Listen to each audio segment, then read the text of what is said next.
Now, we're only a few minutes late this time around, but you got to get ready for the Raw after WrestleMania, which, Welcome of to course, a tasting of new. exactly. I don't know what that is. It just started to play randomly. So, we had WrestleMania last night. I felt like we just did this 24 hours ago. Oh, yeah. No, we did it about 26 hours ago.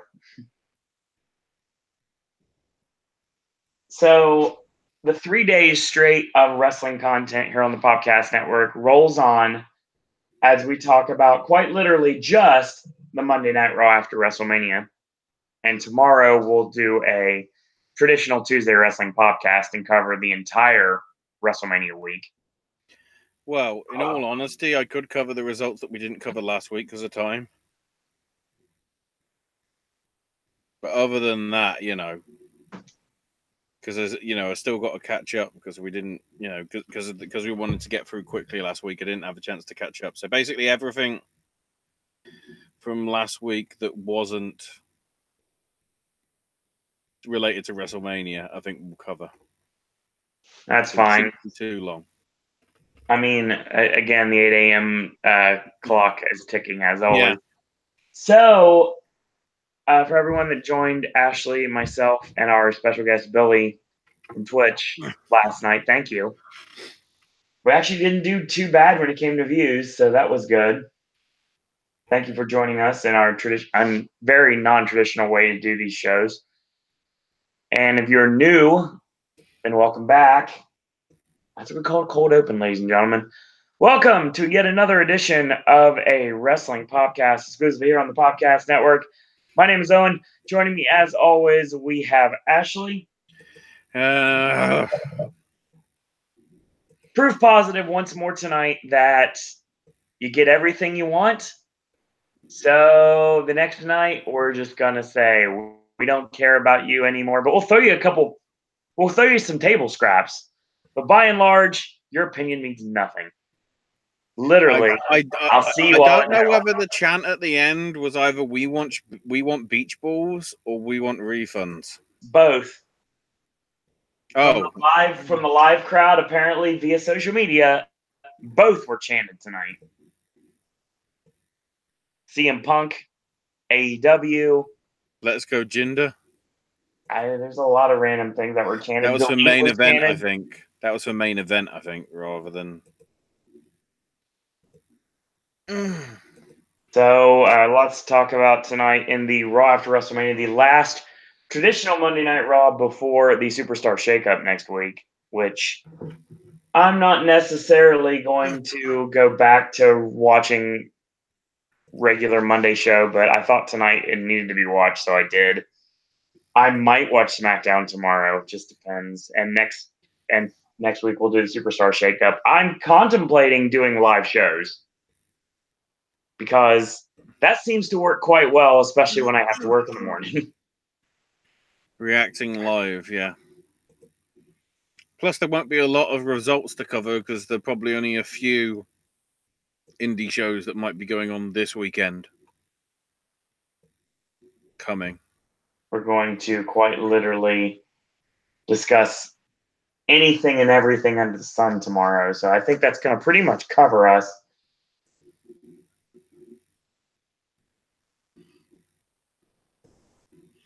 But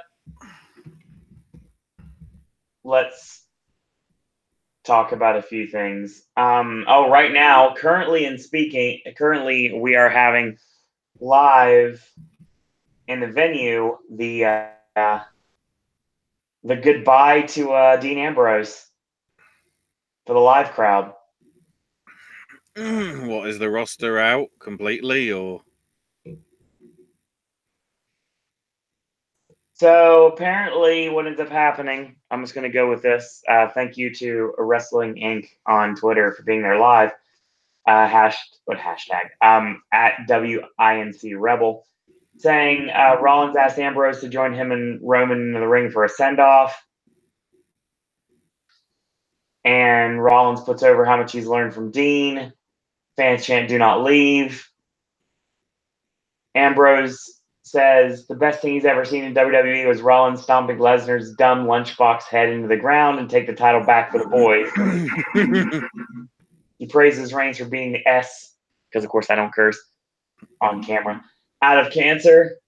And when they debuted at TLC, Arn Anderson called the Shield two indie schmucks and a football player. He said a building is just a building. It's the people who fill it that matters. They do the fist bump one last time, and that's your segment. Yeah, that's a point. I didn't realize no Roman tonight. So right now, I am saying that at this moment, I want to see Jon Moxley and Nick Gage at Spring Break next year. Make it happen, Joey. Stuff that happened afterwards stuff that happened this weekend may stop that. We shall see. By the way, table for 3 now is Gargano, Ricochet, and Adam Cole. The random one. Well, it's Independent Spirit. It's mainly talking how they came from the Indies. Yeah. Which just means show a shit ton of WWN live footage. Fair. No. Word is, I can't remember who exactly, but I saw it on Twitter from one of the sites or one of the people that is known for dishing out the dirt on the sheets, if you know what I mean. Saying WWE talent officials were in serious talks, or were talking seriously, not jokingly, to Nick Gage. For some reason. You know, I wouldn't have an issue if that happened, but I have no idea at all what he would do. Because we learned real quick this weekend that Nick Gage is one of the most charismatic guys. He's not a great wrestler, but he's a hell of a worker. Mm-hmm. He's charismatic. He definitely knows how to put the crowd in the palm of his hand. Now, granted, these are smaller crowds. I don't know how you would do on a bigger stage. But he's the kind of guy, like, he's got the Paul Heyman, like, David Koresh makes you drink the Kool-Aid. Like, people follow Nick Gage pretty much everywhere he goes.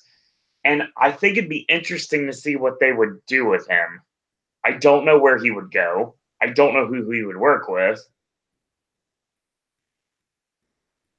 Yeah, it's a bit unclear.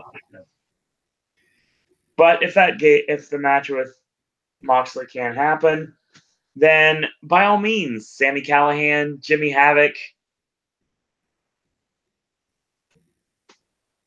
Jimmy Lloyd. Let's do this. Especially after this past weekend. Just having a quick look as to what's actually going on this weekend, just so I can mention it now, because there won't be enough time tomorrow. Still want my Brian Pillman Jr. versus Jushin Thunder Liger match. Come on, Joey. Bar Wrestling is having a show Wednesday in LA, as is episode 2 of Beyond Wrestling's Uncharted Territory. We'll talk about that tomorrow, even though it technically wasn't part of the WrestleMania weekend. I'll just be adding it on there. It was an interesting little show, and to be honest, quite a lot of the talent that were on it were only on it probably because of WrestleMania weekend in some shape or form. I'll give you a clue, Tanaka.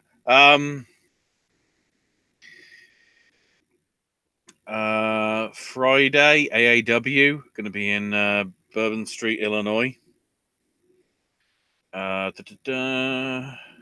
Destiny Wrestling up in Serena, Ontario.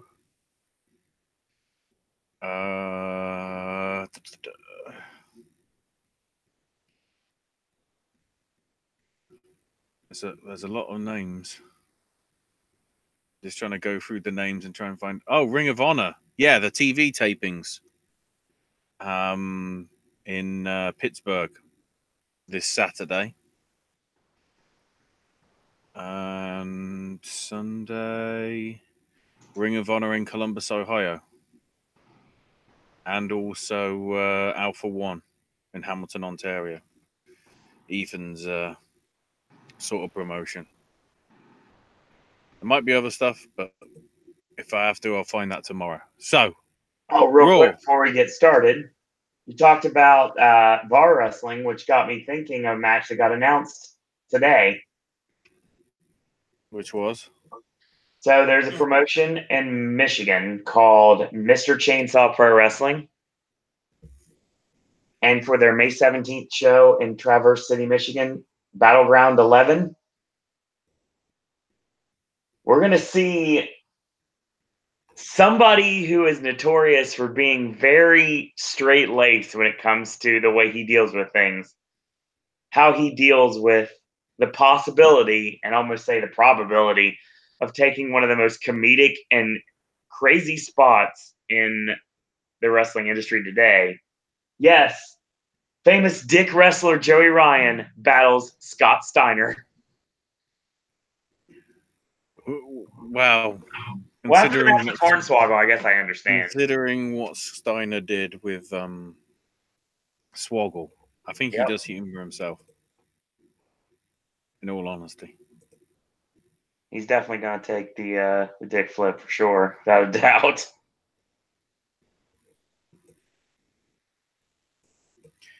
Let's talk about Raw. Raw opens with Seth. Yep. Well, it basically is a sort of recap of what happened, but Seth comes out and says, you know, they're chanting you deserve it. It's like, no, we deserve it. I've waited a long time to stand in the ring and hold that title over my head, and all I had to do was climb Mount Everest and defeat the most dominant champ in the company. He admitted he felt a little crap, considering all the beating he took from Brock last night, but he got back up. And even though he used questionable tactics, he didn't do anything to Lesnar that Lesnar wouldn't have done to him. A full-time champ chant started ringing out. And it's like, so I heard Brock and Paul went to Vegas for some meetings. As far as I'm concerned, they can stay there. I'm the reigning, defending, fighting Universal Champ, and I'll be a champion that you can be proud of.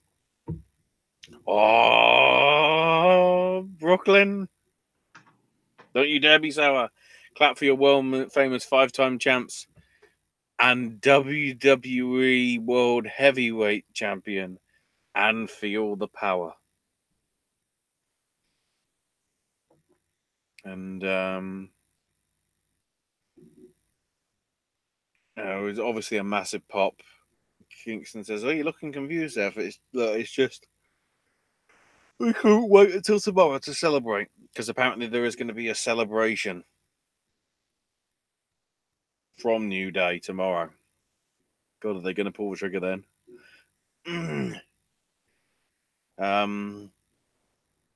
Xavier put over Rollins' win, mocked Heyman, and then Kingston did the unthinkable, winning his first title in 12 years of being in the company.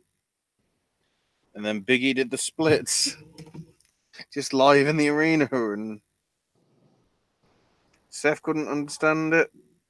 The commentators couldn't understand it. Most importantly, even the crowd were like, "What the shit?" Accurate. My sons watched the main event when the winner took all. Yeah. And it worked for Becky, so how about you and me have a winner take all match of our own? Huge yes chance, and Kingston said, "Look, I know the Shield aren't around, so it'll be 1-on-1. No New Day, no Shield. Title for title." And Rollins says, "Challenge accepted." It's getting interesting. So then Hawkins and Ryder rematch against the Revival.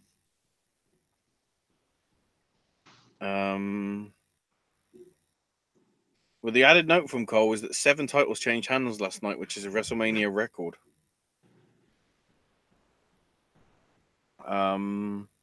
So Ryder got hit with a shatter machine at the end, despite the fact that Hawkins was the legal man. Yeah, he blind tagged Hawkins when he got whips at ropes. Yeah. Schoolboy Dawson And Hawkins and Ryder retain. It's not a one-day only title run. It's at least 8. I mean, it was an enjoyable match, and it was the right match as well. I mean, at least, I mean, I like the fact that we utilized the Brainbuster on the outside again. I guess they're going to start doing that more often, which I'm fine with. I understand why Hawkins wore the Mets gear tonight, given the fact of where they were. But I still want, and obviously everyone knows how big of a fan of Ryder I am, and especially and Hawkins now too. I need them to get matching gear. They changed the theme music. They finally have theme music as a tag team now. Mm-hmm. But yeah, this was good, completely good. I enjoyed it. One of the things I enjoyed on this show. So next out was Baron Corbin. And of course, Yes, the I crowd went was. asshole, and he's like, "Thank you for that." Now I showed Kurt it didn't deserve to be in the same ring as me, and the crowd will go and shut the f up. He's like, "I don't expect nothing less from a bunch of dirty New Yorkers," and I'm like, "Most of them probably aren't New Yorkers. They're people that traveled in. You idiot." Corbin was used to people doubting him, and last night he proved that he was better than an Olympic gold medalist. Perhaps he deserved a medal of his own. Q-Cut angle coming out. Said, "Look, you were the better man last night. My career's officially over. I wish you luck." And shook his hand and then pulled him in and said, "I wish you bad luck." Angle slam. Put him in the ankle lock, wildly tapped out. "You suck" chants. And then music started playing. So And here's Lars Sullivan. we called this, but we picked the wrong person.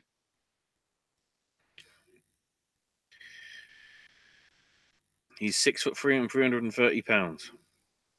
So what you're trying to say is he's still a bitch ass Walter.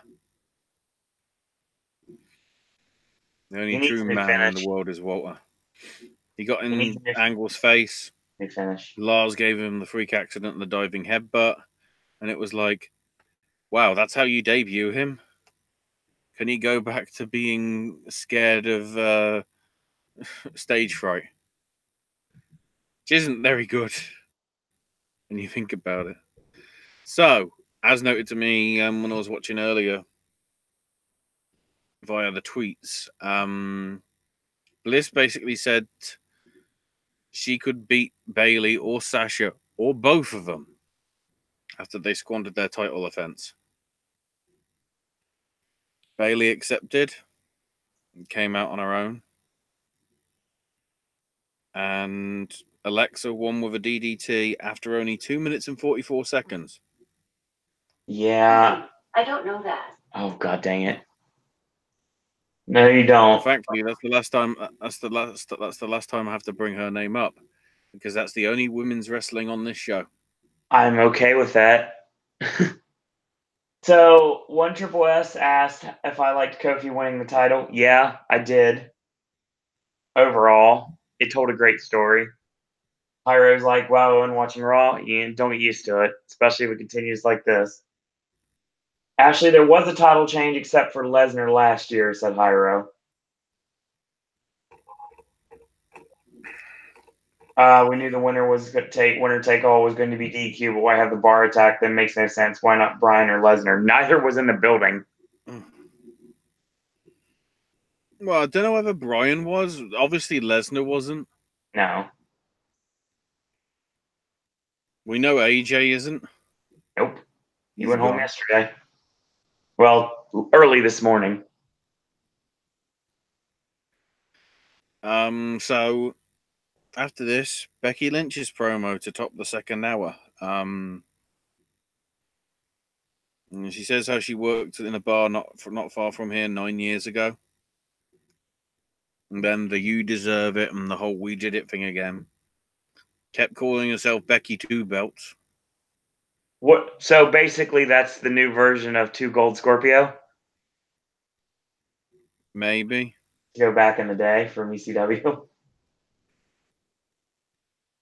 He talked all about the months of Ronnie and Rick's daughter running their mouths, but when all was said and done, the woman who walked in with nothing left with everything. She knew she wasn't the fastest or the strongest person in the company. She left home at 15 years old, and it taught her how to survive. She'd find a way to overcome and win in the end. And you're the man. And you're the man. Chant started going. It was like, you hear that, Ronnie? You little weirdo. I like. I'll be waiting for Rondo when you come back, so I can slap the empty head off your shoulders.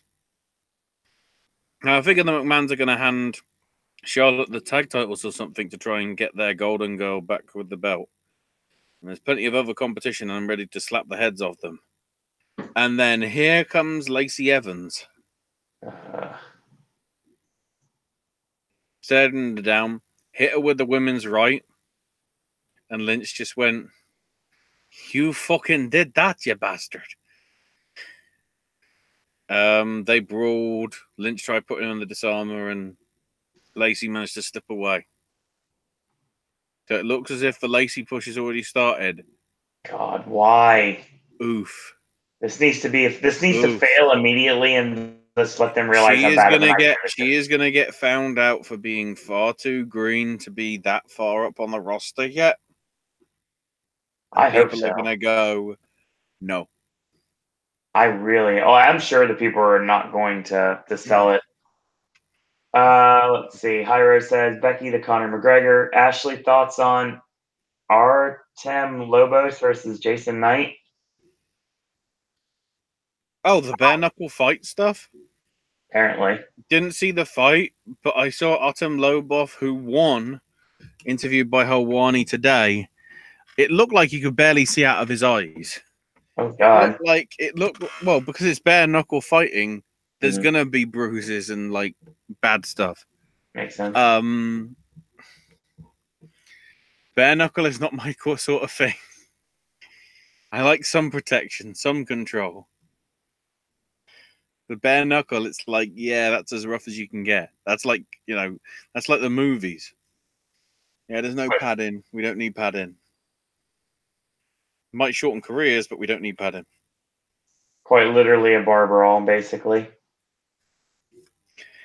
Dean's last WWE match will be against Bobby Lashley. How do you think Ollie versus Artem would go? One Triple SS.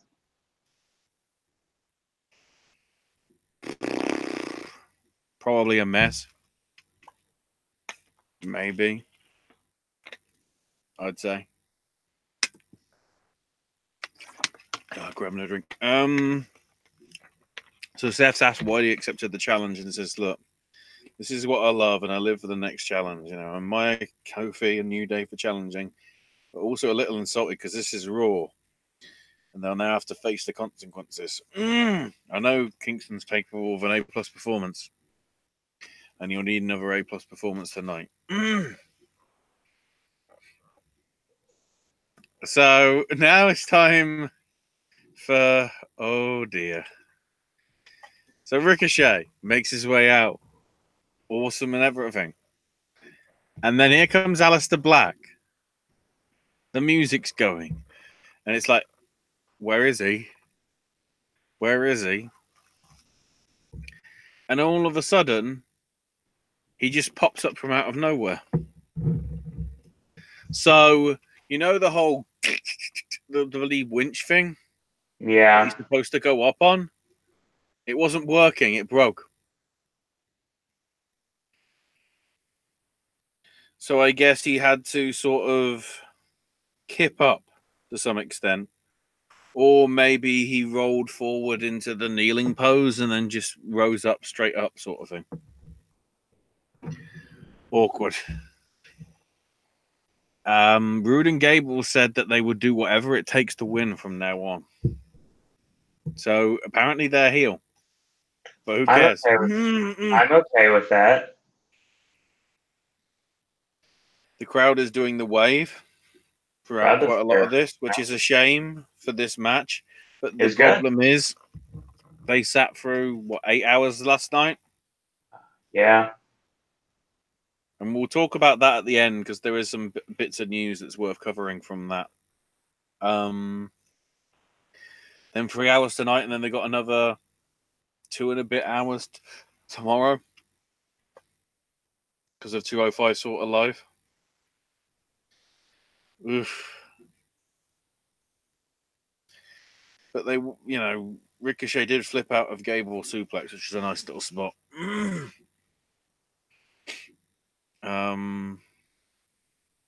Ricochet actually winning with a code breaker, surprisingly. Of all things.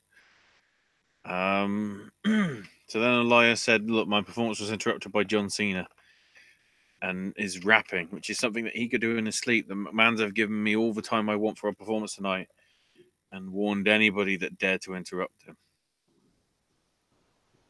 And then we have a vignette with a cardboard box and smoke's coming out of it.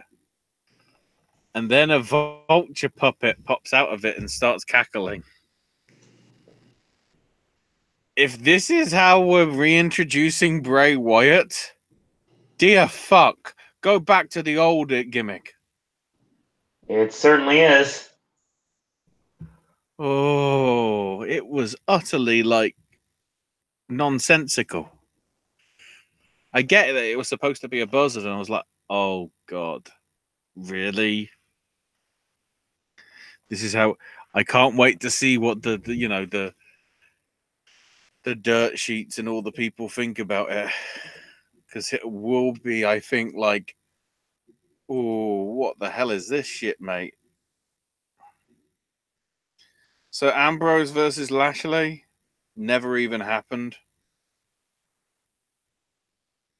Leo was going to do a promo, but didn't, so Lashley did it instead and said to Dean not to worry, because he'll take care of his wife when he's gone. So Ambrose attacked him, went up the ramp, hit a DDT, cleared the announce table. Leo tried to attack, but Ambrose no-sold it, just like Leo would. So Lashley regrouped and speared Ambrose and then gave him a spine buster through the table. The crowd were going, you still suck. Renee's obviously checking on her husband. And the crowd are just chanting, thank you, Ambrose. And then Sami Zayn's backstage. He'll be back in a minute. And then this. And Mojo's like, wow, what a great show WrestleMania was. Except you didn't have your WrestleMania moment, did you? And the mirror that he's been yelling at is now cracked. Except he's now got fucking woad on his fucking face. His horrible face paint. So apparently Stuart Smalley has gone goth.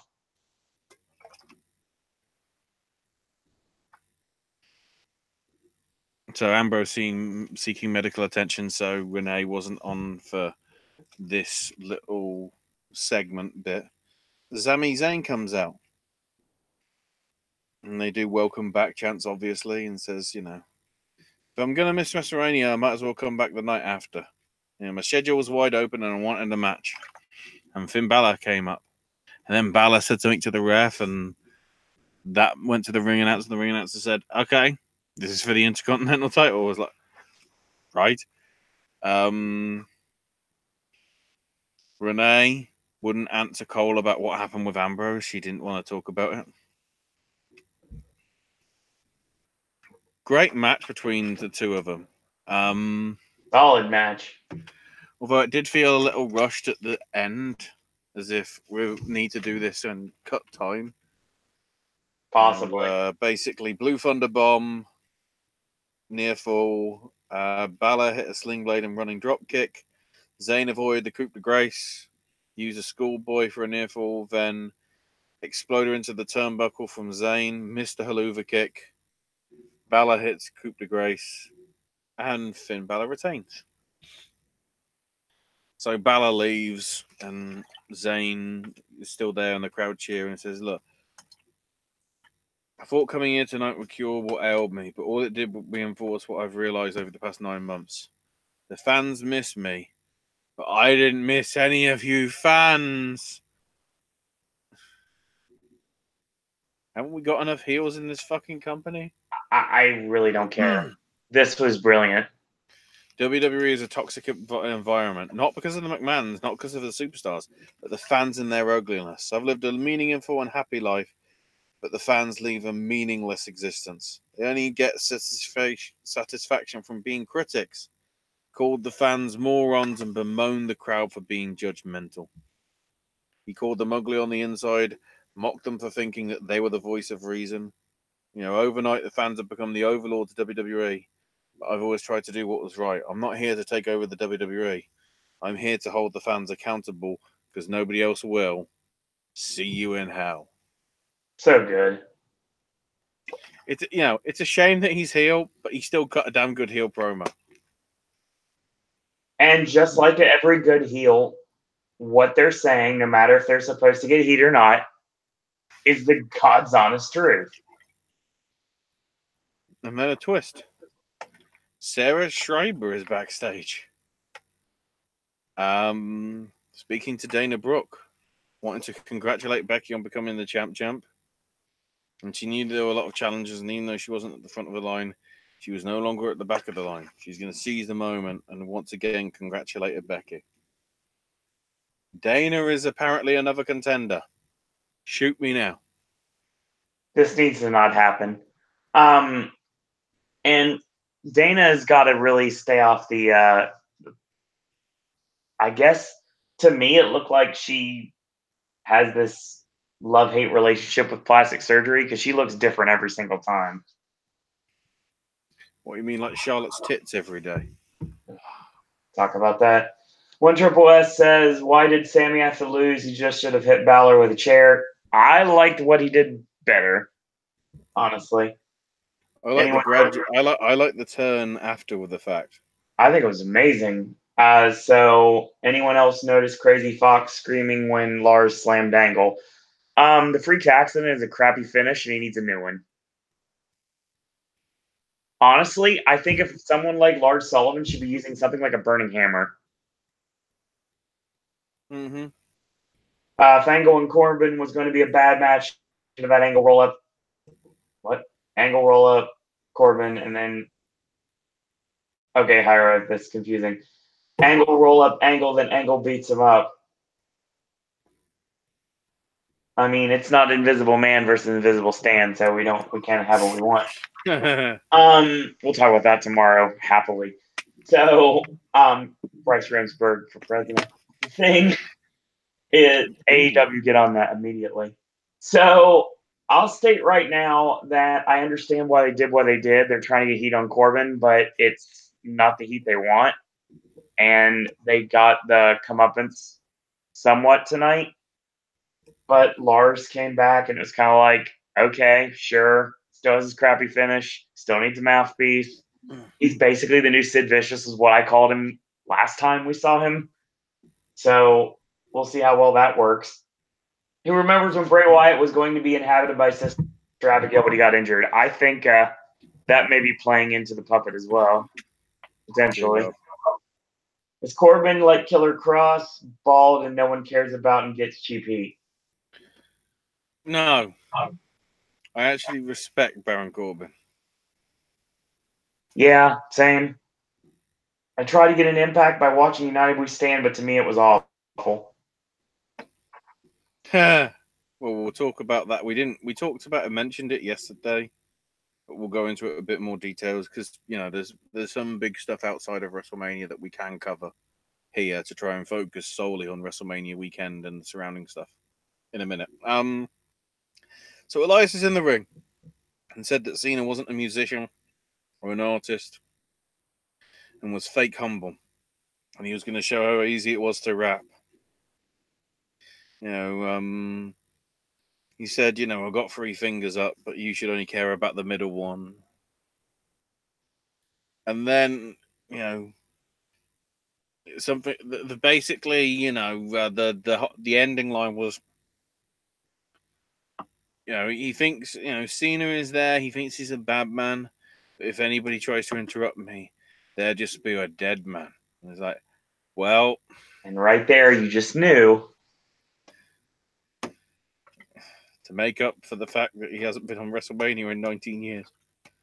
Who hasn't missed a WrestleMania in 19 years? Here comes Undertaker.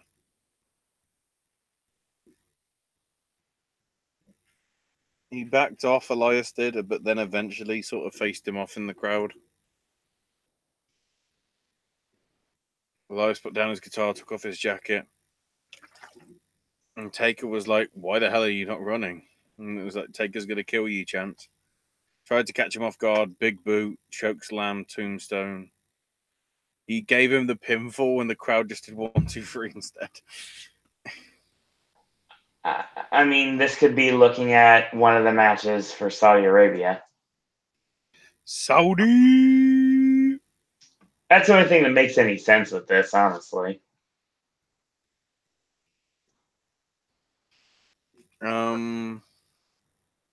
So, Kofi and Seth. Got about 20 Oh minutes. boy. This could be fun. This could be fun. This could be fun. And then after 90 seconds, they go to commercial and it's like, oh, well, we really give a shit about this, don't we? And then after about 7 minutes or so, here comes the Bar attacking Kofi.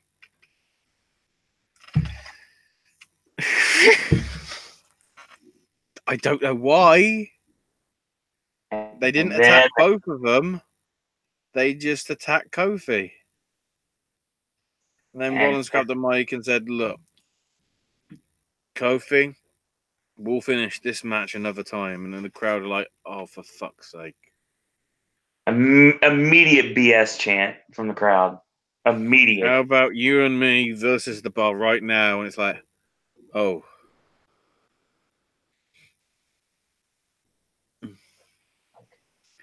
And the crowd are doing bullshit, and we want refunds, and we want beach balls, and basically anything and everything. AEW, just in this 9 minutes alone. The announcers were going, "Oh, you know, the Bar have ruined this match. That's why the crowd have turned." I'm like, no. It's not the Bar that have ruined it. It's Bruce Pritchard.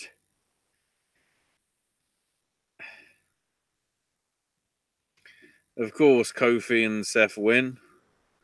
Trouble in Paradise and Cesaro. Rollins following up with a curb stomp. And then they pose with their title belts together and bumping fists. That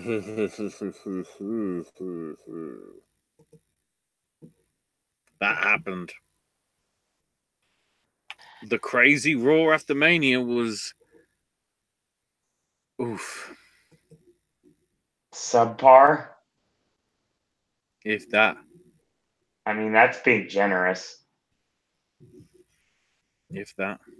And, you know, I wanted to sleep during it like I normally do during WWE broadcasts, but I couldn't get to sleep. I tried. I actively tried to. It's like, nope. Something I want to quickly mention, because I just noticed it on my actual proper emails on my personal account. Smash Wrestling is announcing an entire weekend of shows for SummerSlam. Interesting. Tickets will be going on sale this Friday for the Smash Wrestling. I know there's a Smash Wrestling show this weekend, but tickets go on sale certainly this Friday. So Wednesday, August 7th, Smash versus Progress.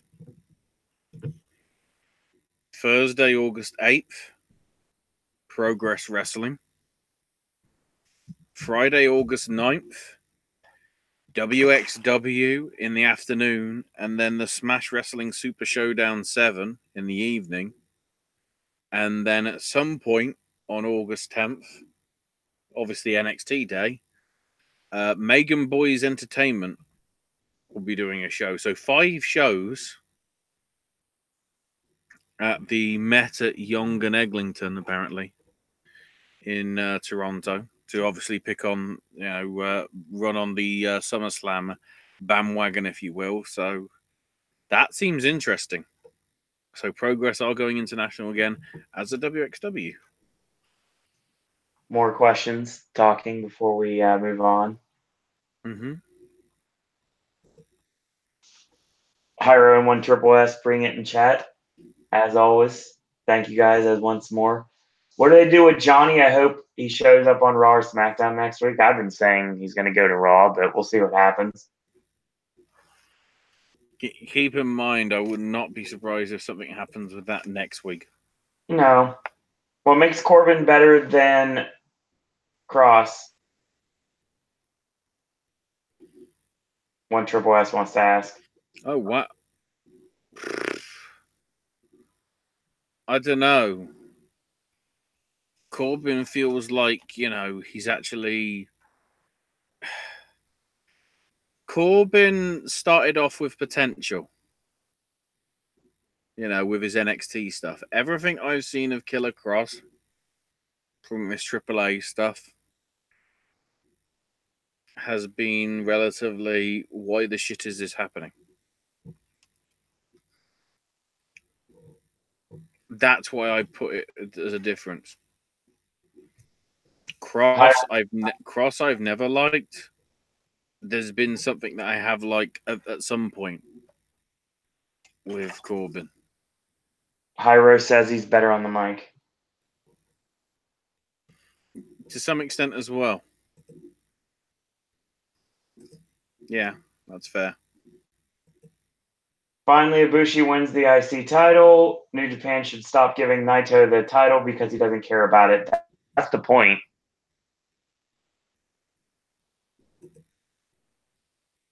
Mm-hmm. I think that's been the point since day one.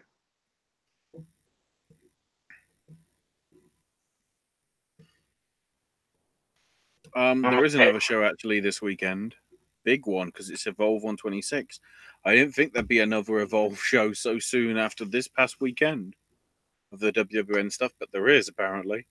I'll quickly run through the card. Eric Bugenhagen will be doing a live performance. Mm-hmm. Lacey Lane versus Brandy Lauren and Shane Thorne versus Kurt Stallion. Angelo Dawkins versus Eddie Kingston in a Falls Count Anywhere match. JD Drake defending the WWN title against Shane Strickland. And Austin Theory defending the Evolve title against Raul Mendoza. Among other stuff. And all that.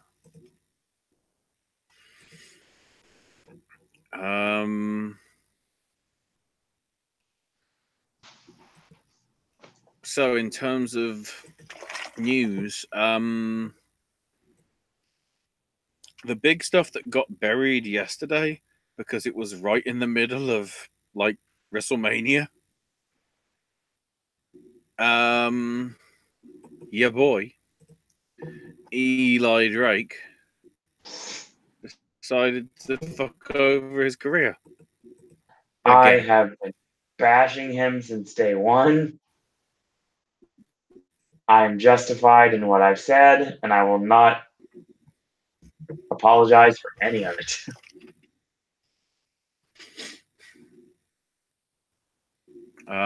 Basically, Impact put out a statement yesterday saying that the company had terminated its relationship with Sean Ricker, also known as Eli Drake. Which is interesting because his contract was due to expire at the end of May. Honestly, what I'll say, Ashley, I don't know if you'll back me up on this. You watched a little bit more Impact on a regular basis than I did when we were doing the regular Wednesday shows. But Eli Drake was only over in the Impact Zone. Yeah. And I can 100% vouch for this. Well, no, back in the early days, it was a good gimmick. The whole dummy stuff and everything. I just hated that stuff so much. No, but that's why it was good. It got you to hate him because it was that sort of teeth-grindingly bad, and teeth-grindingly annoying, I should say. And more annoying than anything else, especially when you had a crowd around you and they were basically eating out of the palm of his hand. So yeah, basically he was supposed to be facing Tessa Blanchard. Yep. At United We Stand this past weekend. But Drake tweeted February 22nd, I won't be participating in it. I've got amazing respect. This is the tweet quote. I have amazing respect for Impact and Tessa Blanchard and can see that she is likely the greatest female talent in wrestling today. Although that said, I will not participate in a one-on-one intergender match.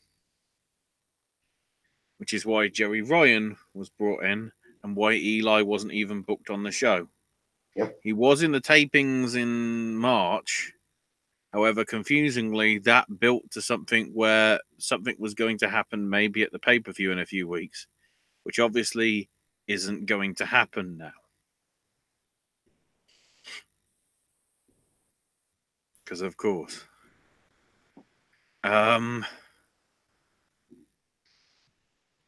There is the interesting thing, though, that because of the defamatory comments that he made, technically Impact could sue him. Oh, yeah, totally. And you never know, they might. That's one of the scary things. They might. If that's the case, he might be fucked. Rock and Roll Express going to be in the Crockett Cup. That's happening. AEW's weekly TV show will be on a key cable station in October. Yep. As rumored. After last night, Dave Bautista's officially retired from pro wrestling. His comment he put on Instagram was nice. Yeah, thank you for letting me entertain you. I love the business, and whoever you cheered or jeered me, I'm grateful for being a small part of your life. I'm officially retired from sports entertainment. I'm grateful for every second of my amazing journey.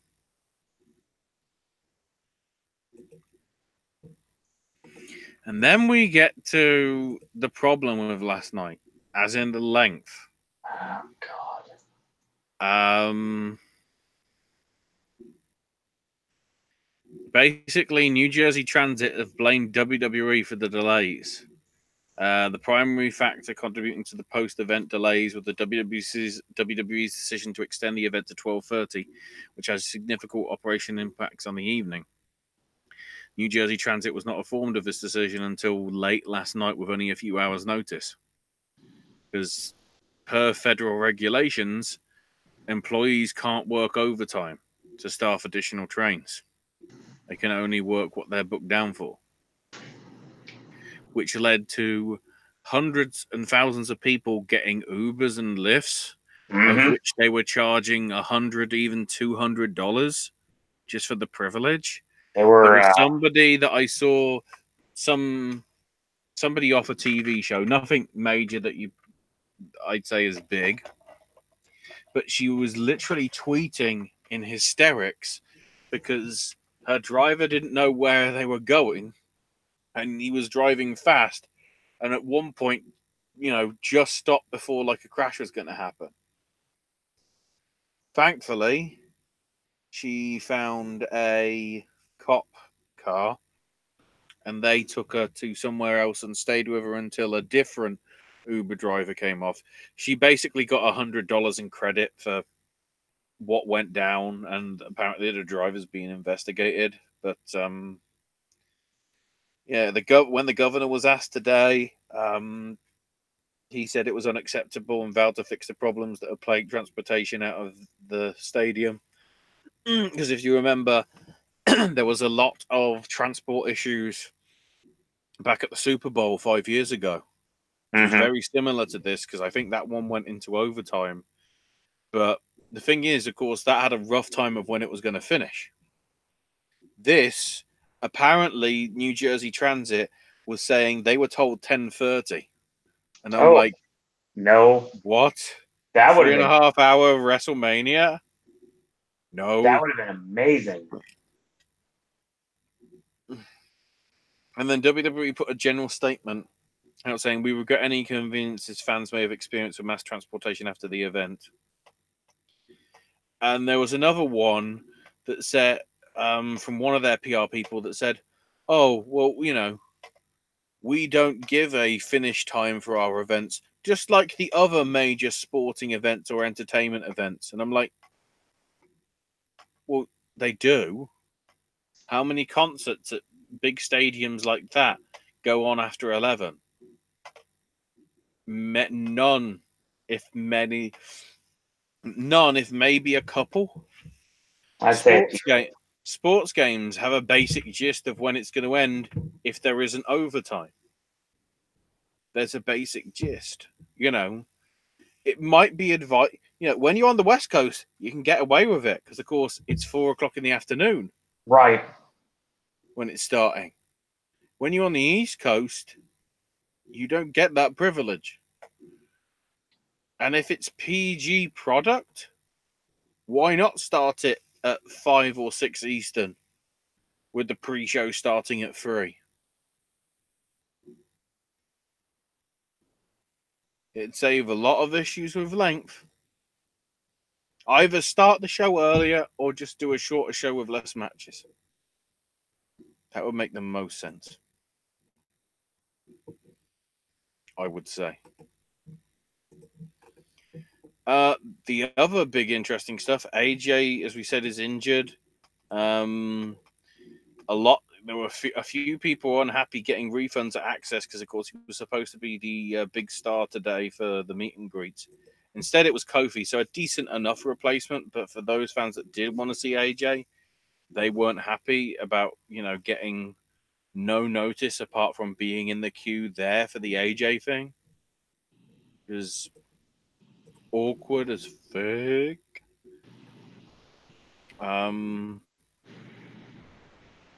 The WrestleMania live gate was 16.9 million.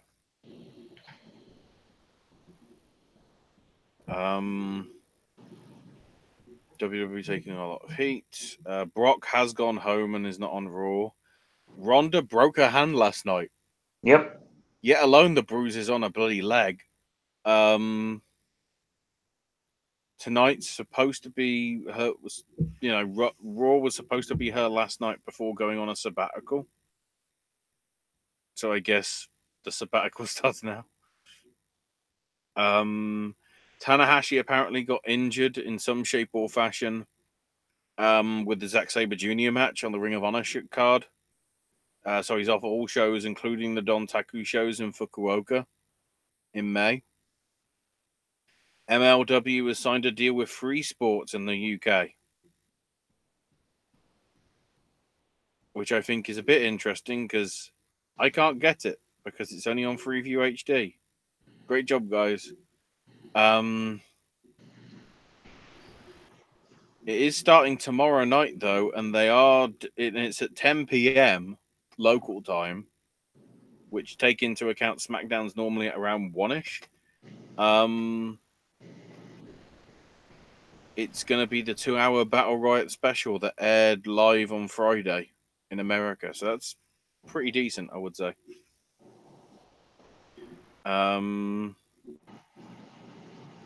Wow, so Carmella in the betting apparently went from plus 2,000 to plus 200 in the 48 hours before the show. So word got out clearly. Some of the major New Japan matches for the rest of April have been announced, as well as May. I'll quickly go through them. Although this is slight spoilers for what we're talking about tomorrow with the Ring of Honor New Japan stuff in some cases. Juice Robinson defends against Bad Luck Fale for the US title, along with Kota Ibushi defending the Intercontinental title against Zack Sabre Jr. in Nagoya on April 20. Then Hurricane Hall, April 22nd. Maccabi, Yano, and Taguchi defend against Tamatonga Tangaloa and Hikuleo for the trios titles. Also on that card, Goto teams up with Dragon Lee to take on Jay White and Taiji Ishimori. In Hiroshima, on April 26th, Sho and Yo versus Bushi and Shingo for the junior tag belts. In Kumamoto, on April 29th, the Gorillas of Fuck/Destiny face Makabe and Yano for the tag belts. Goto versus Jay White as well on that one. And then the Fukuoka double bill. Okada and Ishii versus Evil and Sanada in obviously non-title stuff.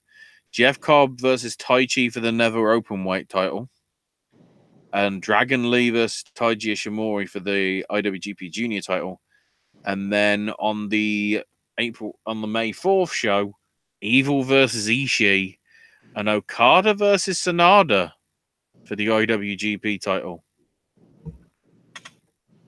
Apparently. Comments in chat. I don't want to forget them because they're piling up again. Hyra says, I tried to watch Impact. It's not good like Ty and Johnny heel thing is dumb. Yeah, the fact that they just turned heel just randomly, it's like, oh. Oof. Oof. Gail tweeting about Impact is better than creative from WWE. I said about equal, but WWE is a little bit better. Can you guys go in depth on United We Stand? We can do that tomorrow. Yeah, we will be tomorrow for that one.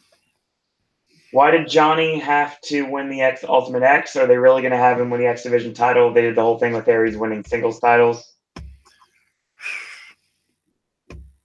I hope that's a rhetorical question because I don't have a clue either. Why couldn't they have put Impact's title on Ultimate X? It made it more important. Yeah, it's true. Yeah. Is Jarrett still suing Impact? How did the merger work out? All I know is where's my fucking gold, Jeff? And Hyro asked finally, what happened to Matt Sydal? Did he open his third eye and see how Impact wasn't booking him right?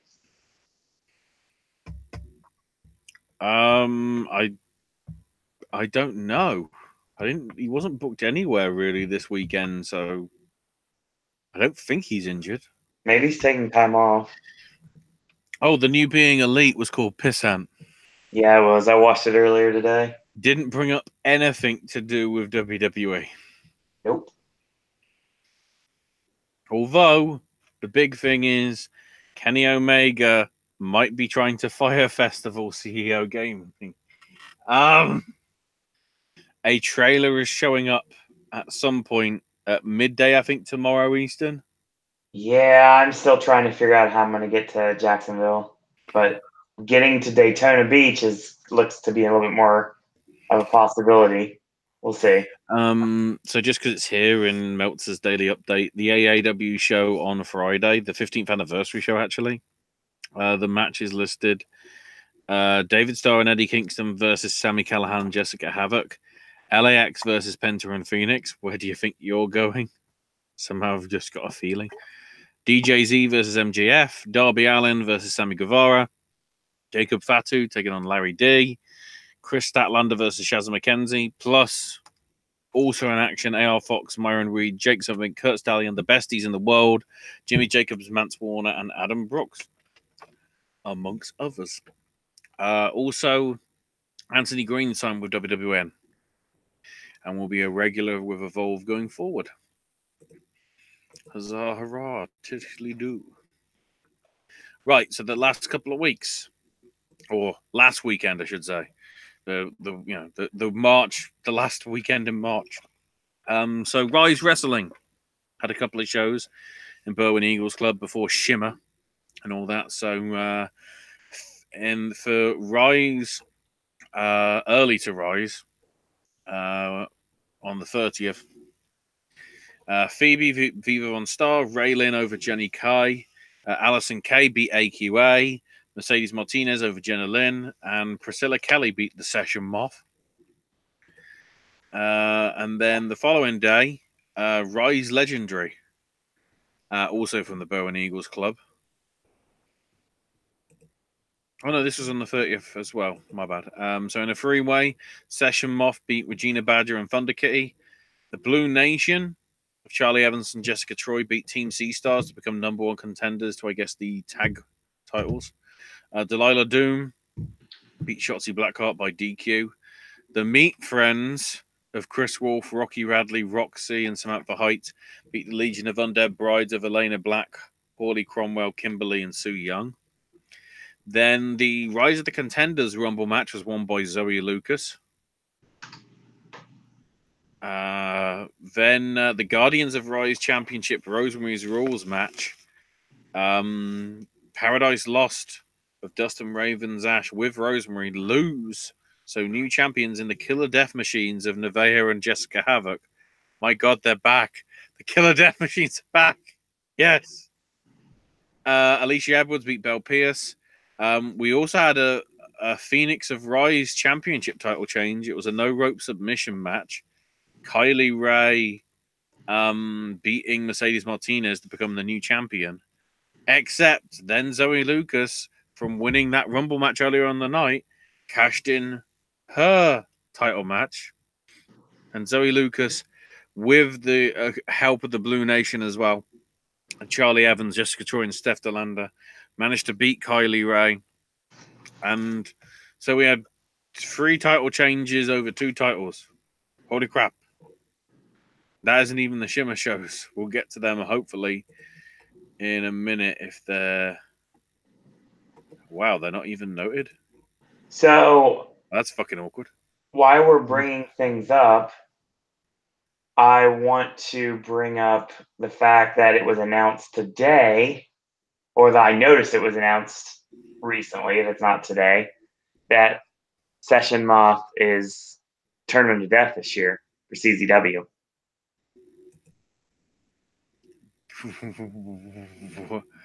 What? Yep. That's a thing. Wow. Okay. Well, I knew she was crazy, but... What is the best match in G1 Supercard and the least?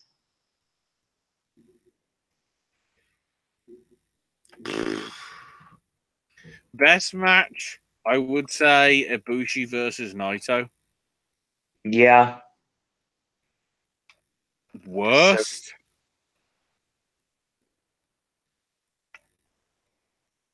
It's sort of worst. Any match that was a Ring of Honor match.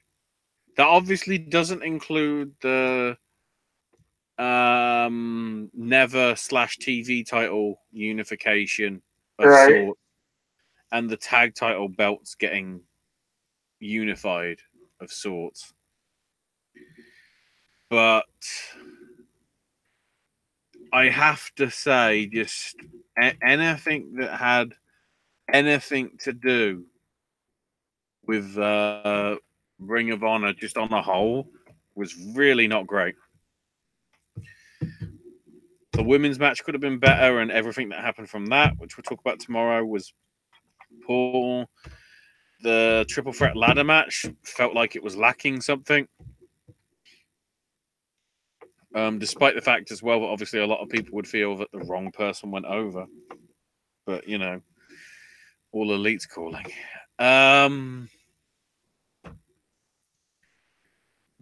Roosh Dalton stuff, I understand, but at the same time, one of the guys that's the most over getting murdered in nearly a minute. It's like, so purpose was? And the Honor Rumble just like, oh, well, how about we why not have you know, we don't need to have anything with Suzuki and Liger to be interesting. Because, you know, the Kingdom have to be in there, and it's like, oh. And then Kenny King just winning it from out of nowhere because he hid under the ring. Nice. And by nice, I mean not nice. Is Evolve worth watching? Does it have a takeover type booking, says Hyro? Ooh. I'd say just about, yeah. It might be worth trying to catch just the New Japan matches, though. Or the crossovers, as I say. Because they were good. You could tell that the crowd just wanted to see the New Japan things as well. Mega Ran rap. You know, I like his stuff, but for that crowd, it was not going to be the right thing. And then the fact that the heel got cheered because they were sick of the bullshit. And then even that match was just like overcomplicated and everything. Is Walter going to lose the Progress title now that he is the UK champion? Well, you see, the interesting thing is, I don't know whether Eddie Dennis was there, but he's supposedly injured. which complicates what I thought was going to be the plan, which was, unless of course they're working it, like Flip Gordon, and it isn't as serious as they thought. Mm-hmm. I honestly think the plan is whether Volta retains or not against Trent Seven at Super Strong Style weekend. As long as he's fit and okay, that I'd say would be the perfect point for Eddie Dennis to show up and cash in his title shot that he got from Hello Wembley against Mandrews and win the title. But I can dream. Now is Walter in? Now he's in NXT. Any chance he's going to expand Ring Camp? Well, we already have a new member of Ring Camp. It happened at the WXW shows. I can't remember his name, but he was certainly part of the WXW America is Wunderbar show, which we'll talk about tomorrow. There already is, but the key thing is Thatcher seems to be teasing he doesn't want to be part of Ring Camp anymore, so he doesn't feel worthy because of his somewhat lackluster performance over the weekend for WXW at 16 carat. So I don't know. One Triple S says, I think Ring of Honor needs the Bucks or Page since their matches weren't that good. The mass exodus of talent to All Elite, who haven't even done stuff in months, shows you how reliant Ring of Honor might have been on those guys. I think that's a very good possibility. Because if Tony Khan can get assurances that he can book the Garden, I'm partly wondering whether New Japan is going to partner up with them. Because across a lot of people said that the Ring of Honor matches on the card were lackluster, and the New Japan matches delivered.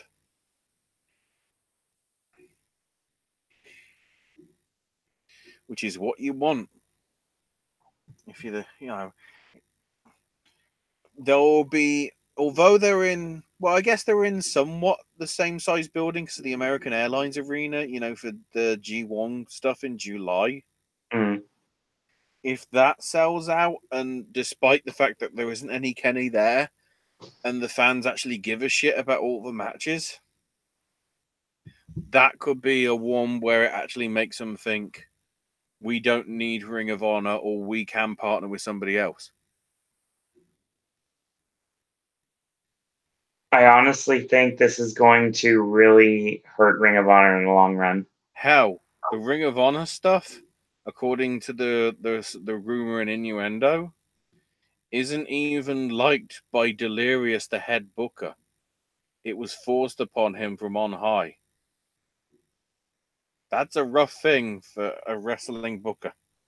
Yeah, it is. In many senses.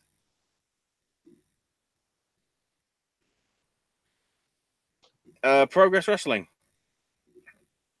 from last Sunday, the March the 31st. So there was a dark match to open up. Jay Joshua, Cam Lucia, and Malik beating Callum Newman, Needham, and Scotty Davis, which is said to be a pretty damn crazy dark match. So it was then announced as a no DQ match for Night 2 Super Strong Style 16. Do Not Resuscitate will be facing the team of Mark Haskins, Jimmy Havoc, Mark Andrews, and El Ligera. Ben in the Super Strong Style 16 qualifier, David Starr beat Connor Mills to advance. If I can quickly... that's the wrong one. Stop that loading, please. Nina Samuels beat Casey Owens in a four-way, which meant that Samuels retained her spot in the four-way match for the Progress Women's title at Super Strong Style 16. CCK beat LAX by a countout. Then LAX challenged CCK to a six-man tag next time that they're there, and they'll bring one of the baddest motherfuckers with them.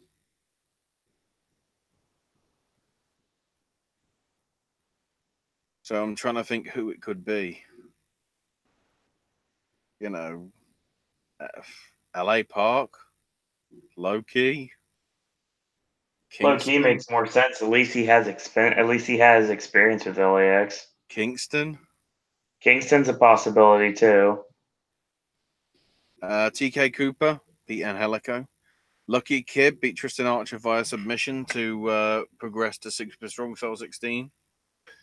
Then Fraser Thomas did an interview with Trent Seven to build up the hype for the match against Volta, title for title at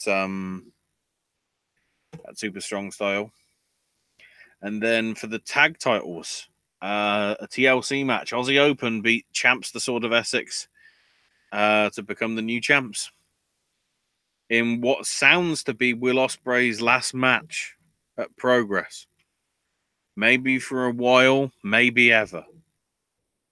I'm not entirely sure. I might quickly just I'll probably run through it again when we get to it next month, but I'll quickly run through because we do now have the full 16 for Super Strong Style 16, and as usual, it is a pretty eclectic mix. I'm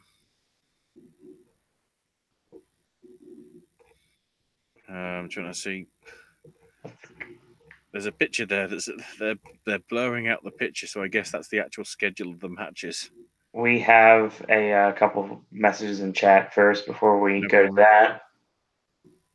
Ira says, I hope AEW gets a better stage because I'm annoyed with Ring of Honor's little stairs. I wish they'd get a ramp. Yeah. How is Pete Dunne still in progress? Yes.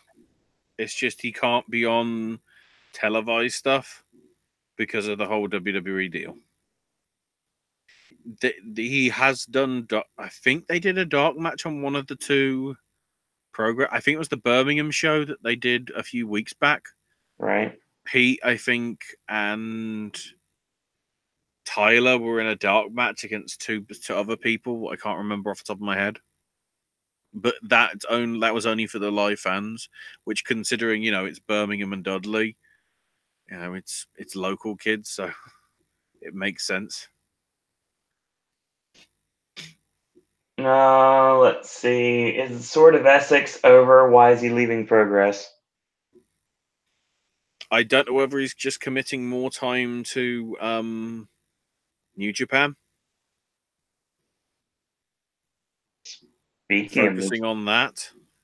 I don't even know if there's a season 2 of World of Sport. They haven't indicated as much, but whether he's just freeing himself up for that. Who is the current king of strong style in New Japan?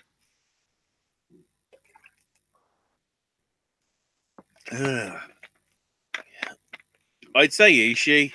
That's what I was thinking. Ishii. I'd say Ishii, but after Bloodsport, Suzuki is an easy second, if not equal first. And when Triple S asked about Bloodsport, yeah, we'll talk about that in great detail tomorrow. Probably one of the, I'll say it now, one of the better shows. For me, that and NXT were like the two standout shows. Massively. I mean, it's got to be a pretty standout show. Fucking Regal and Ambrose were there. It's true. They could have been at the WWN stuff because, they sort of are involved with that and everything, with NXT talent being there. But no, he was at Bloodsport.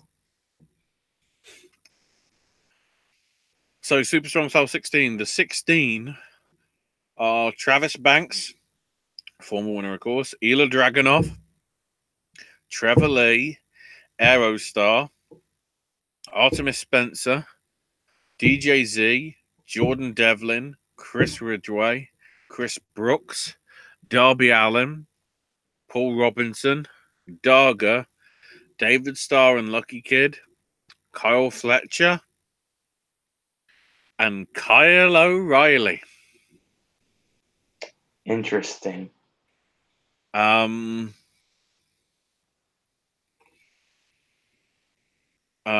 the other matches, night 2, we'll see the unification between Volt and Trent Seven, and probably other shenanigans will happen, more than likely. Because it makes sense, because if Eddie Dennis, because I'm guessing Eddie Dennis isn't under as strict as contract as Volta and Trent Seven are, it'd be a way to get the belts off both of them and do whatever. Jordan Grace defends her women's title in a 4-way dance. We know Nina Samuels is in there, and we know Millie McKenzie's in there. We just need to find out who the fourth person is. Ginny's wanting a shot. She put out a video, I think, today. It will obviously have to be decided somewhere between now and May the 6th. And also, there will be the annual Hangover Scramble on Bank Holiday Monday as well. And due to overwhelming demand, they're doing a Saturday 9 p.m. Progress versus Kaiju Big Battle show on Saturday evening after day 1 of Super Strong Style. Dear God. Dear God.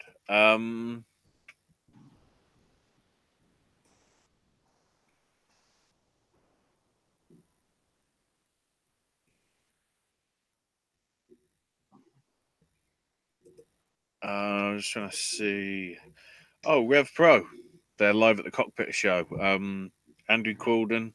This is from Friday as well. Same time, ironically, as the Progress stuff. Andy Quilden talks about the 2019 Contender Series. Then in the opener, Gabriel Kidd beats Brendan White. Then Michael Oku appears, wanting to know why he hasn't been put in the Contender Series, and calls out Andy, who says he's not in because he's not part of the main roster and not a contender anymore, because you're facing the British Cruiserweight champ David Starr later on in the night. Shea Samuels beat Curtis Chapman. However, during the match, Dan McGee, who was accompanying Curtis, was sent to the back. And then afterwards, McGee returned to check on Chapman and then got attacked by Shea Samuels. The Nick of Ocean Delaney and Charlie Carter beat the Velocities of Jude London and Paris De Silva. A-Kid beat Josh Bodum. Afterwards, Shea Samuels hit the ring and attacked A-Kid with Josh. Shea then grabbed the mic and run down Carlos Romo and said no one would save him until Dan McGee came out to make the save. And then McGee challenged Samuels to a street fight at the next Cockpit show in a few weeks. David Starr beat Michael Oku to retain the Cruiserweight belt. MK McKinnon beat AJ Istria. Pac beat El Fantasma via submission in a match that made a kid cry because Pac railed on that kid just like any good heel from the 1980s would. Afterwards, David Starr attacked El Fantasma from behind and got a ladder and mic and said at York Hall, it's not going to be the product. It's not going to be Davey Wrestling. It's going to be Davey Deathmatch. El Fantasma and David Starr had a deathmatch. Run away. And then Zack Sabre beat James Mason to retain the British Heavyweight title. That would have been awkward if the title changed hands a week before Madison Square Garden. Thankfully, it didn't. For obvious fucking reasons.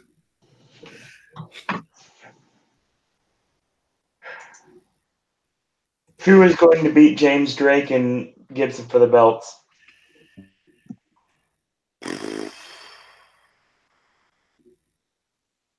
That I can't tell you. Not sure. There isn't. I don't know if there's face tag teams. I don't even know if we've actually got NXT UK taping results from WrestleMania.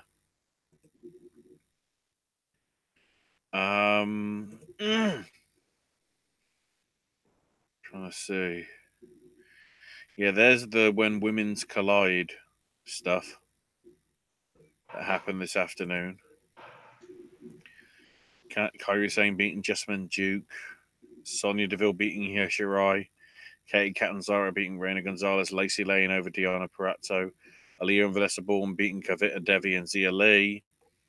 Piper Niven beating Zelina Vega. Marina Shafir beating Tainara Conti. Candice LeRae beating Kaylee Ray. And Tony Storm beating Nikki Cross and Bianca Belair in a triple threat. Yeah, I can't see what happened with the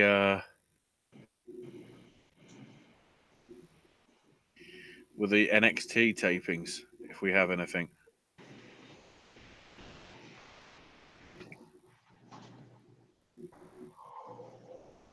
Oh, Dana Brooke beat Jesse, formerly known as Jesse Elaban. Oh dear. Yeah, I can't. That's interesting. I can't see any notes as to what went down at NXT UK tapings over the Saturday stuff. So I guess we'll actually have to watch the television to find out rather than being spoiled. That's weird. Yeah,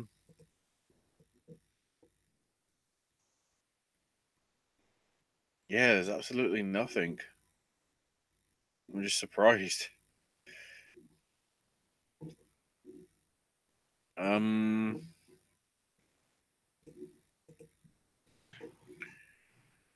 I was trying to get the Shimmer results as well.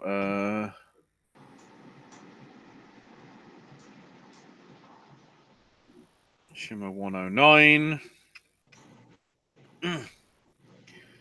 So the afternoon Shimmer pay-per-view from Saturday. Big Mama beat Alex Gracia. Session Moth and Roxy beat Jenna Lim and Phoebe. On the pre-show, those two were. Then for the main show, Sierra beat Thunder Kitty. Shaz McKenzie over Alicia Edwards. Indy Hartwell with Steph Delander beat Alley Cat. Shotzi Blackheart won the six-way Lucha Rules Scramble, beating Kira Hogan, Miranda Elise, Penelope Ford, Heian, and AQA. Hiroyo Matsumoto and Dash Chisako beat the Blue Nation of Jessica Troy and Charlie Evans. Solo Darling victorious over Zoe Lucas. Hudson Envy beat Aaron Monroe, Chris Wolf, and Kimberly in a four corners match. Dust retained her Heart of Shimmer title over Leva Bates. Cheerleader Melissa and Mercedes Martinez defended their tag belt successfully against Team C Stars. And Nicole Savoy beat Dr. Britt Baker, DND, to retain the Shimmer world title. Then 110 that evening. Charlie Evans beat Cherry. Hyam beat Ariel Monroe. Jessica Havoc over Sonya Strong. Steph Delander winning a four corners match featuring Brittany Brake, Vader Scott, and Nevaeh. Su Young over Shotzi Blackheart. Dust retained her Heart of Shimmer title again over Solo Darling. Hiroyo Matsumoto and Dash Sako beat the Twisted Sisters in another tag match. Allison Kay beat Shazza McKenzie. Rosemary beat Samantha Heights. Charlie Morgan beat Mercedes Martinez, and Nicole Savoy retained her Shimmer title again over Hudson Envy.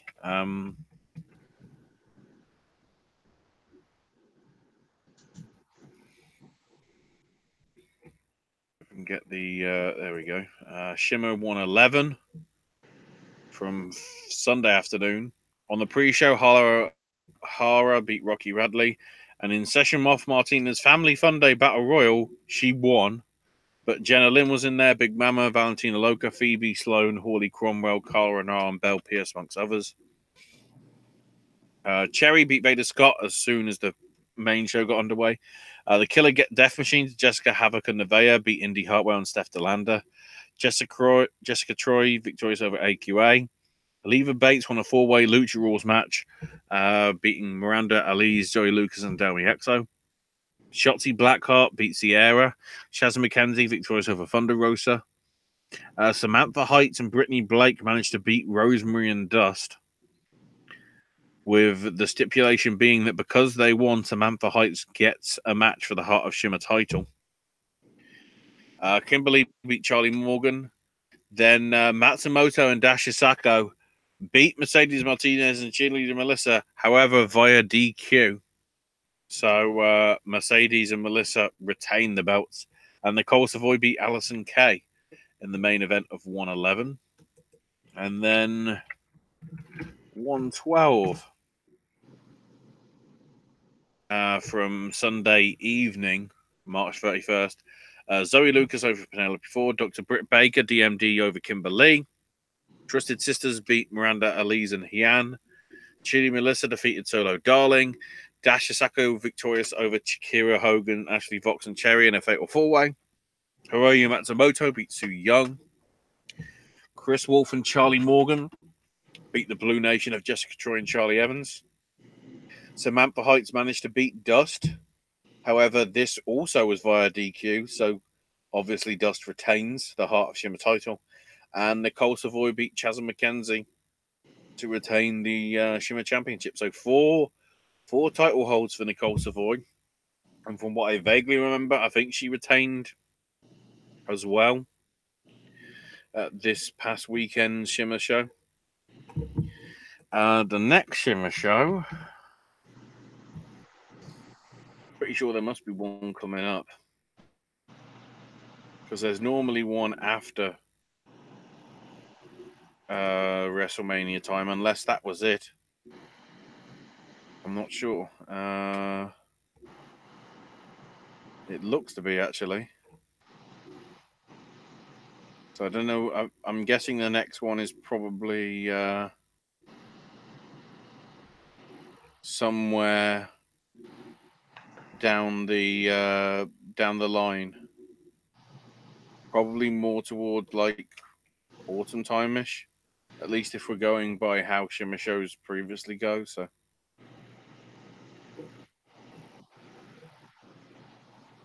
I think I'll have a quick look through, see if there's anything off the PW Ponderings that I missed. Any other comments in chat? The thing I have in chat right now is. Come on. God, there's more. Why is LAX feuding the Lucha Bros? They wrestle like 4 times. It's getting annoying. Impact keep putting LAX in the tag title picture. They're a great team, and they deserve to be in the tag title picture. They're two great teams. It's just the problem is there's literally nobody else in Impact. That's the problem.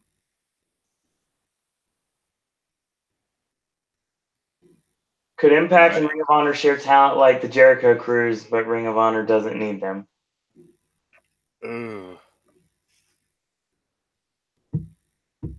I mean, maybe, but I don't know whether that's who's more desperate for that front. In all honesty. Plus, if Impact gets involved, Billy Corgan's NWA stuff goes away. Yep. And that, I think, is more lucrative to Ring of Honor at the minute than a product that nobody really gives a damn about that doesn't get enough viewers on Twitch, which says a lot because it's free on Twitch and it isn't getting the viewership as much. Could we see Jessica Havoc and Lady Tapa return to Impact?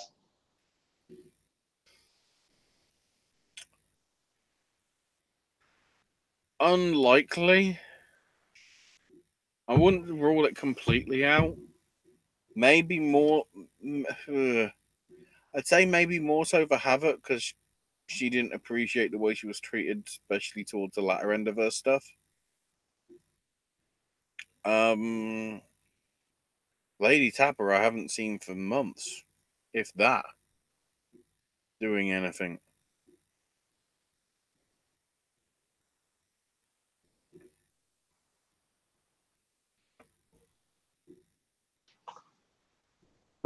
Can't believe it. Abyss and Sanjay Dutt left to go to WWE. Impact needs better production. In 2013, they had decent production entrance stage. That's Hyro. Mm-hmm.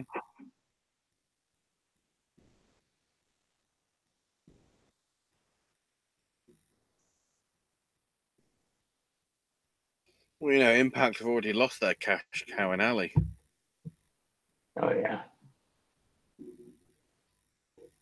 Which was a bit of an issue. There we go. There is one that I forgot to mention. AIW's Wrestle Rave, but it will take a minute or so to launch that up. So if there's any other comments while that's waiting. I think we are done. Okay, I'll just wait for the Wrestle Rave stuff to warm up. I guess as well, I'll quickly mention the UFC show coming up this week, or this weekend. Just because, again, we won't have time probably this tomorrow to cover it. UFC 236 from Atlanta, Georgia. Double main event, arguably, as Kevin Gastelum puts the interim middleweight title up on the line against Israel Adesanya, and the lightweight title up for grabs with Max Holloway and Dustin Poirier. Actually, both of those are interim belts. Nobody's actually defending them. Also on the early prelims, we've got Brandon Davis versus Randy Costa in the bantamweight, along with Montel Jackson and Andre Sukumanhaf. There was a women's flyweight bout as well with Lauren Muller versus Poliana Bothello and Curtis Melender versus Bilal Muhammad in the welterweights. On the ESPN prelims, Boston Salmon versus Khalid Tahar. Max Griffin, that's in the bantamweight fight. In the welterweights, Max Griffin versus Zelim Imadaev. In the flyweights, Wilson Rice versus Andrea Pantoja. And Jalen Turner versus Matt Pravola in the lightweights, rounding that off. And then before the double main event on the main card, the show will be opening with Ovinson Prue versus Nikita Krylov in the light heavyweights. Alan Juban versus Dwight Grant from the welterweight division, and then back to the light heavyweights for Eric Anders versus Khalil Roundtree Jr. How many of these bouts won't happen due to weight loss cusses or anything like that? Who the shit knows? There's the Wrestle Rave. We finally got them up. So TKD beat Brian Carson, Lee Moriarty, and Trey Lamar. This was Thursday, March 28th, by the way, so nearly 2 weeks back. Riley Reid beat Victor Benjamin. Parker Pierce beat Rex Brody after help from Daniel C. Rockingham, with Rockingham telling Pierce that he will change his life as long as he follows rule number 1. What, not talking about Fight Club? PME of Philly Collins and Marino Tenaglia beat Ethan Page and Dr. Daniel C. Rockingham. Alley Cat beating the debuting Kylie Ray. Zach Thomas beat Wardlow. The Session Moth and the Weird World beat the production in a mixed 6-tag. Dominic Guarini beat Wes Barkley. After the match, Guarini refused to release a submission hold. He deleted Wes with until Joshua Bishop came down and they had to be pulled apart by the roster. And then for the Intense title in a Falls Count Anywhere match, Matt Justice retained against G Raver and then was attacked by PB Smooth and advanced to their Absolute title 4-way match as part of WrestleMania weekend, which is a good place to tease for tomorrow.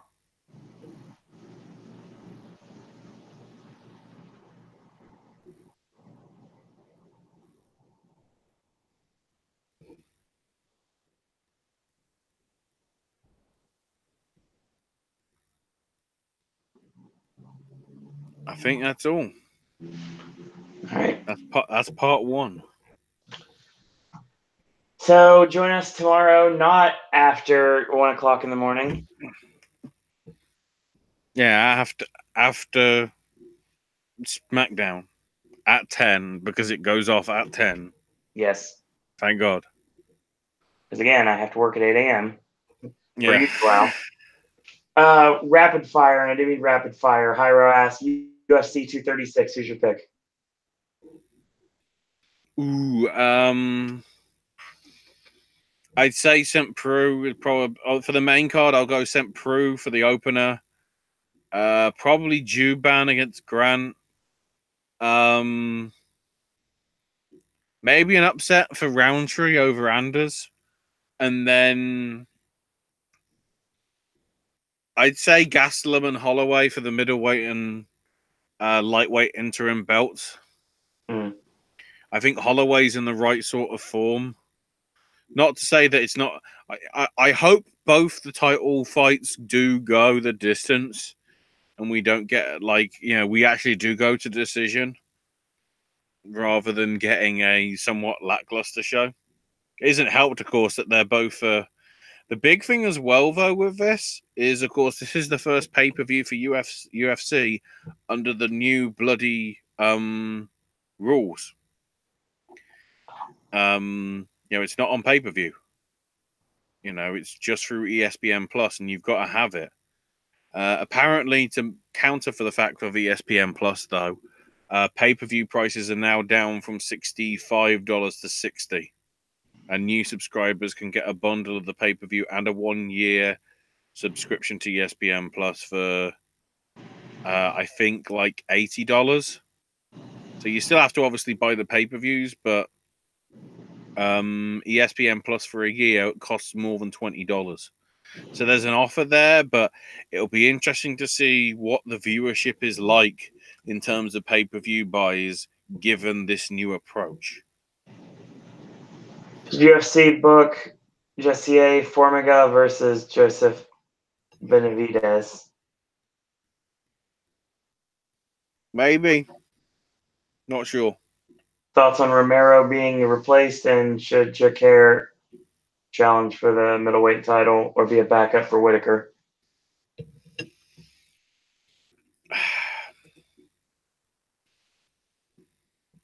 I don't know. If Whitaker isn't ready to come back in a few months, maybe Gastelum Jacare, and then whoever wins that faces Whitaker.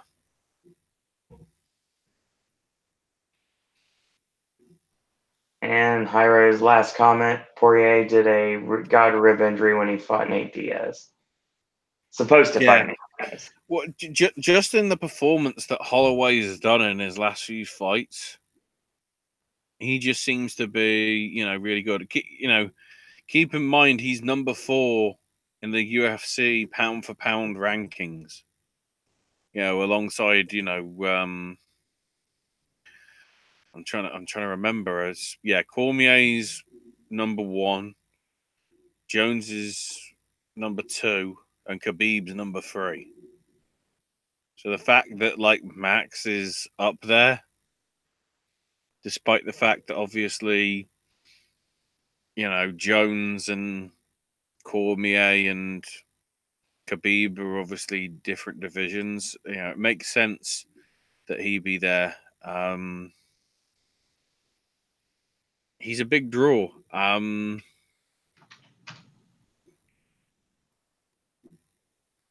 So it'd be good if it was, I should say. Right. That's your show. Mm-hmm. Tomorrow, 10 p.m. Eastern Standard Time, we're going to be talking about everything from the weekend. So we're going to not talk about WWE. It's going to be about everything but. So that'll be fun. Ashley, where can we find you on social media? I am on Twitter at Ash is my name UK. So Snack Stashes and Gaming with Ash content coming in the near future. Mm-hmm. More AJ content coming very soon. You just had a plethora of AJ content. There's more to become. So more verses. Did the Snack Stash get through to you, Owen? I don't. Was it today? I sent it yesterday. Maybe not. Let me look. Computer has to be super slow this late in the night or early in the morning, depending on how you look at it. Mm-hmm. Let's see. And I don't have any AJ content. I've got to get rid of that because that one's gone. And Game with Ash. Oh yeah, I have one. So that'll probably go up tomorrow, most likely. Mm-hmm. Or today, technically. So yeah, that's coming soon. More AJ content, more Twilight Zone, more AJ's movie reviews, more verses. We'll stay tuned for that. And follow me on Twitter at Zero and Disney. Follow the network at Popcast Network. If you have any ideas for Sip and Snack or verses and the other regular segments on this network, feel free to shoot me an email, throwindisney@gmail.com.